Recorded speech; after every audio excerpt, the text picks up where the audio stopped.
Hello and welcome to Holiday Music Marketing, a multimedia program that will show you how to sell more music, book more shows, and make more money this holiday season. Hello, I'm Bob Baker. I'm the author of the Guerrilla Music Marketing series of books, also the founder of the BuzzFactor.com website, in addition to other activities. But I welcome you to this program. I congratulate you on your interest in this important topic of how to take advantage of the holiday season and finding ways to connect with your fan base and cater to their gift giving and gift buying needs during the holidays. So first, let's go over some of the opportunities, some of the advantages of actually making a focused effort on promoting your music and maybe even creating specific holiday music during this time of the year. For one thing, people around the world just love the holiday season. There's quite often a warm and fuzzy feeling connected with this particular special time of the year. Now, if you know anything about my philosophy of music and marketing, you know that I already believe that within music is inherently built in a certain amount of emotion and feeling that just connects with people. And that happens the year round. But something about the holidays, when you tie in memories and family relationships and all that, there's even a more powerful emotional connection. And music plays a big part of the holiday seasons. It's part of the soundtrack of our lives during this time of the year. And so you can really tap into that to sell more music and connect more with fans and build your career. Now, I should point out that not everyone has positive, warm, fuzzy feelings about the holiday. There's actually research that shows that a number of people actually get the blues, and they actually sort of get down and depressed, unfortunately, during the holidays for whatever reasons, past experiences or whatever the case may be. So it's important to be aware of that. And in fact, some people even write songs that address those issues. So it's just something to think about. But regardless of whether it's positive or negative, most people have some sort of emotional attachment to the holiday season. Another reason that you should give this holiday music marketing concept your attention is because it's a huge sales time of the year.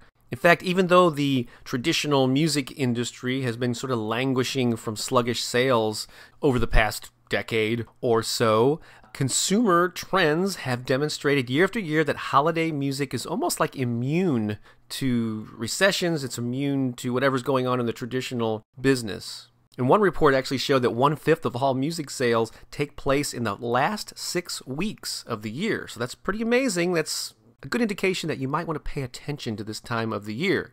Also, a vice president for the Nielsen company once said that the demand for music is there every year during the holidays, whether it's gift giving or the need to have, the music of the season just on in the background. It seems to be more resilient than the music industry as a whole. So yes, you'd be very wise to put a focus on what you can do to capitalize on this during the holiday season. Another advantage of the holidays is that they happen every year. No matter what's going on in the world, you can always count on the holiday season to consume us. There's an appropriate word, isn't it? But the holidays take over our lives for the last 2 or more months of every year. So it's something that you can count on repeatedly. And another aspect that's worth noting is that there are more and more online sales just across the board, but especially during the holidays. You may have heard of Cyber Monday, which is a big online sales day. I'll talk more about that later, but just know that there are so many opportunities to connect with more fans, sell more music, book more live shows during the holiday season. Great, you get that. So here's the other side of the coin. Why don't more musicians jump at this opportunity? Why aren't they actively involved? Maybe perhaps why haven't even you put much effort behind doing a holiday push? Well, some of the reasons include that it only comes once a year.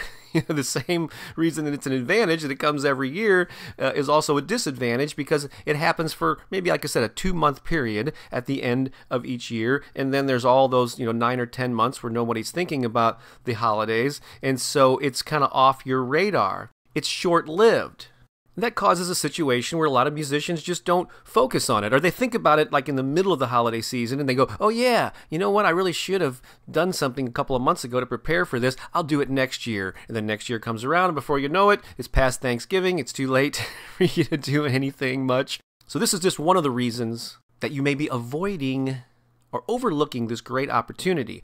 Another thing, especially if you perform holiday music, is that every year you have to take time to brush up on the songs again. That takes time, that takes focus, it takes planning, and some people just never get around to doing that. Speaking of planning, to really make the most of the holiday season, yes, you have to plan ahead, especially if you're like writing and recording a holiday album. Quite often you're doing that early in the year or over the summer. So it's the middle of July, it might be hot outside, and you're singing about jingle bells and dashing through the snow. So it can be a challenge to get in the holiday mood or even think about the holidays in the spring or the summer when you really need to be laying the foundation for your holiday music plan. So that's why you and many other musicians probably haven't jumped on this and immersed yourself in it like you could have. But let's not beat ourselves up about what's missing or what we could have, should have done. Instead, let's be positive and proactive and start taking steps to change that. So, here's a quick overview of what we're going to be covering, and then we'll dive right into it. In the first section, we're going to be talking about how to sell more music and make more money. We'll be covering a lot of examples about how real, live, independent artists are tapping into the holiday season, serving their fans, and profiting as a result. In this section, we'll mainly focus on recorded music, merchandise, product sales, those types of things. In the next section, we'll talk about how to book more shows, and this will cover the live aspect of it and how some bands and artists have actually created an annual series of shows or even gone on tour with a holiday-themed show and how they're doing really well with it to the point where fans are lining up months ahead of time to get tickets to their sold-out shows. Very cool. And then in the final section, we'll talk about how to use the holiday spirit to create awareness and goodwill. Yes, these things can lead to sales and to live shows, but it's more about getting exposure and doing some good in the world.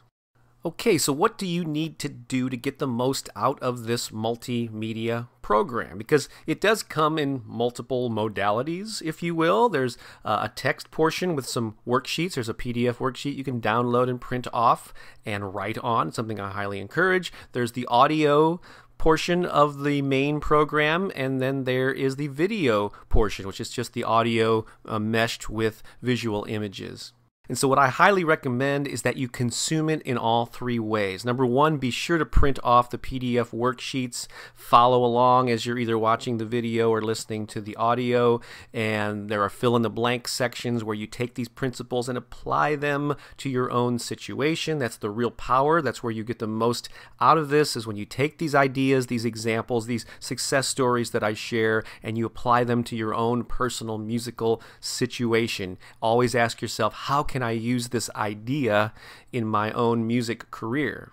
And hopefully at the end of the program, you're going to have dozens and dozens of ideas. You won't be able to act on all of them, but once you have this sort of listing of all the best ideas that came to you as you went through the program, then you go through and prioritize which ones can I actually implement sooner rather than later, and also which ones could have the most potential long-term benefit. And only you can decide that, but once you have this list to work from, at least you have some choices. So I would suggest that you download the audio and listen to that while you're driving around or while you're walking or cleaning around the house or whatever, but also take some time to watch the video at some point where you can do that on whatever device you want to use, so that you consume the information not only through your ears but through your eyes, and then get a pen out, print off those worksheets, and write on it in the physical world too. Along with the main program that you're listening to right now, there's also a series of bonus interviews where I take a deeper dive into the specific examples and success stories that I have uncovered. I put out a call to my mailing list of many thousands of independent musicians around the world and asked them for their music marketing holiday success stories. Got a lot of great responses. A lot of those have worked their way into the program, and I picked some of the best examples and reached out and interviewed those people, about 30 minutes each on those interviews, but I really recommend that you take the time to listen to those audio interviews as well.